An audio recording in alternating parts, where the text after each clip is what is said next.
शाहजहांपुर जिला अस्पताल में तहसीलदार सुनील पाटिल और चिकित्सा अधिकारी के बीच विवाद का मामला सामने आया है।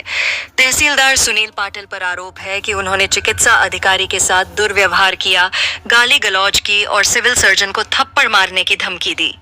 इस घटना के बाद डॉक्टरों ने काम बंद कर दिया और तहसीलदार के निलंबन की मांग को लेकर हड़ताल पर बैठ गए। बता दें, तहसीलदार सुनील पाटिल जिला अस्पताल परिसर में अतिक्रमण हटाने के लिए पहुंचे थे, जहां उनकी डॉक्टरों के साथ कहासुनी हो गई।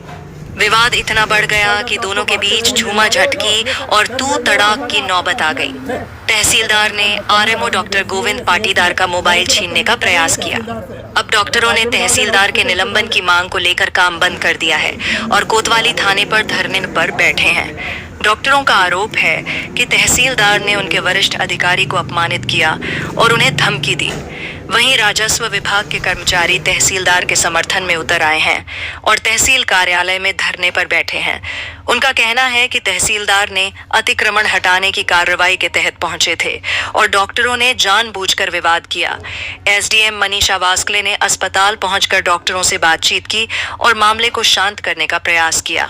अब देखना यह है कि इस मामले में आगे क्या कार्रवाई होती है और दोनों पक्षों के बीच समझौता हो पाता है या नहीं। Bureau report, news 39 MP। झूठी कार्रवाई नहीं चलेगी, नहीं चलेगी, नहीं चलेगी। झूठी कार्रवाई नहीं चलेगी, नहीं चलेगी, नहीं चलेगी। कोई विवादित मामला नहीं है। सीएस साहब जो हैं सिविल सर्जन, उनके कहने पर जो है एसडीएम साहब ने हमको सवेरे बोला था कि सीएस साहब के हॉस्पिटल में कोई अतिक्रमण हटाना है तो आप चले जाना। तो मैं पटवारी, चौकीदार और ड्राइवर वगैरह हम सब लोग वहाँ पहुँचे तो वो वहाँ पर नहीं थे और न ही कोई साधन थे हटाने के लिए। हमने उनको कॉल किया, 4 बार फ़ोन किया, वो नहीं आए। फिर एसडीएम साहब ने भी उनको फ़ोन किया, नहीं आए। उनके जो है अर्पित स्टेनो कलेक्टर साहब के, उन्होंने भी फ़ोन किया, फिर भी वो नहीं आए। और जब हम अपना काम कर रहे थे तो कोई 2 अनजान से आए लड़के जीन्स की शर्ट पहन करके, और वो जो है हमारे हमको रोकने की कोशिश करने लगे कि आप कौन हो, क्या, हमसे पूछताछ करने लगे। तो हमने बोला भाई सीएस साहब को भेजो यहाँ पर, हम उन्हीं के बुलाने से आए, अगर आप जानते हो तो उनको भिजवा दो। तो वो बोले कि सीएस साहब तो यहाँ नहीं आएंगे। तो हमने कहा भाई उन्हीं का काम है, उनको आना चाहिए, हम कैसे करेंगे, हमारे पास कोई संसाधन नहीं है। तो वो नहीं आए। फिर उन्होंने जाते जाते पता नहीं उनके मन में क्या सूझा, तो उन्होंने वीडियो बनाना शुरू किया कि आप जो है लपड़ मारने का बोल रहे हो, जबकि ऐसी कोई बात भी नहीं हुई, ना तो कोई हाथापाई हुई, ना कोई गाली गलौज हुई। वहाँ पर कुछ, जहाँ पर वो खड़े रह के वीडियो बना रहा था लड़का या फ़ोन कर रहा था, वहाँ पर कुछ गांजे के पौधे ज़रूर कुछ थे। तो मुझे लगता है हो सकता है वो उनको हटाने के सिलसिले में ही वहाँ पर आए हो और हम लोग वहाँ से चले जाए, ये उनकी मंशा रही हो।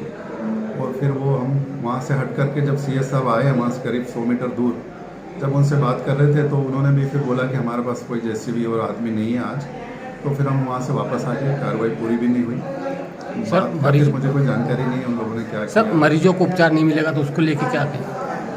डॉक्टरों का तो धर्म ही मरीजों का इलाज करना। अगर वो मरीजों का इलाज नहीं करेंगे तो फिर वो डॉक्टर किस बात के? भाई सरकार ने नौकरी उनको इलाज करने के लिए दी, और सीएस के ये प्रशासनिक कार्य तो चलते ही रहते हैं, लेकिन बाकी डॉक्टर को तो मरीजों का इलाज ही करना चाहिए। अगर कोई मरीज इलाज के अभाव में अगर उसको दिक्कत हो जाती है तो ये लोग ज़रूर परेशानी में आएंगे, क्योंकि जो इनका मौलिक काम है वो तो इनको करना ही चाहिए। उससे विरत कैसे रहेंगे बिना किसी बात के?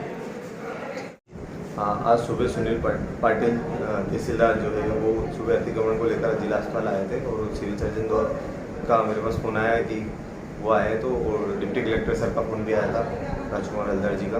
तो मैं उनसे मिलने गया तो वो पहले से ही किसी चीज़ से गुस्सा थे या जो भी नाराज़गी थी, तो उनके द्वारा अभद्रतापूर्वक व्यवहार किया गया, गाली गलौज की गई सिविल सर्जन को और थप्पड़ मारने की धमकी दी गई। अभी काम बंद है अस्पताल का? अभी इमरजेंसी सुविधा चालू है हमारी, और सभी डॉक्टर जो हमारी एसोसिएशन है सबका निर्णय है कि हम अभी एफआईआर करने और कलेक्टर मैडम को हमने आवेदन दिया।